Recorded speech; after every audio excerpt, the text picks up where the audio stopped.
மைசூர் மகாராஜா கல்லூரி மைதானத்தில் பொதுமக்கள் அஞ்சலிக்காக மறைந்த எஸ் ஜானகி அவர்களுடைய உடலானது வைக்கப்பட்டிருக்கக்கூடிய நிலையில் இன்னும் சற்று நேரத்தில் அவருடைய உடல் அடக்கம் செய்யப்படக்கூடிய இடத்திற்கு உடலை கொண்டு செல்வதற்கான அந்த பிரத்யேக வாகனம் அங்கே வந்திருக்கு.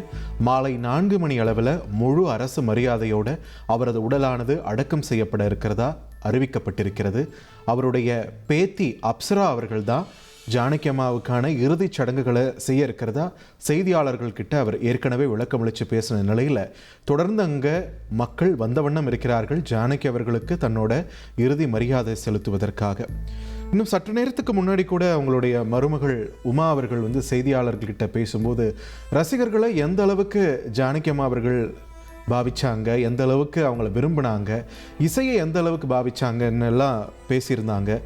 நாதம் என் ஜீவனே என்று அவர் வாழ்ந்தார் அப்படின்ற ஒரு கருத்து சொல்லியிருந்தாங்க அவங்களுடைய மருமகள் உமா.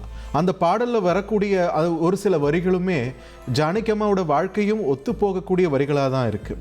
இசையை அருந்தும் சாதகப்பறவை போல நானும் வாழ்கிறேன், உறக்கம் இல்லை எனினும் கண்ணில் கனவு சுமந்து போகிறேன். இந்த வரிகள் ஜானகி அம்மாவோட கரியரையும் நிறைய சார்ந்திருக்கிறத நம்மளால் பார்க்க முடியுது. 50கள் அவங்களுடைய கரியரை அவங்க தொடங்கினாலுமே ஒரு உச்ச நிலையை அடையிறதுக்கு அவங்களுக்கு 20 ஆண்டு காலம் தேவைப்பட்டது. ஆனாலும் பொறுமையாக தன்னுடைய இசை பயணத்தை தொடர்ந்தாங்க.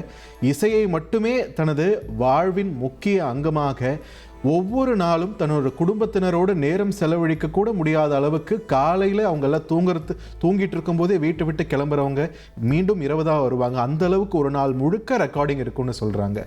அந்த அளவுக்கு இசையோடு வாழ்ந்து தற்பொழுது மறைந்திருக்கிறார் எஸ் ஜானகி.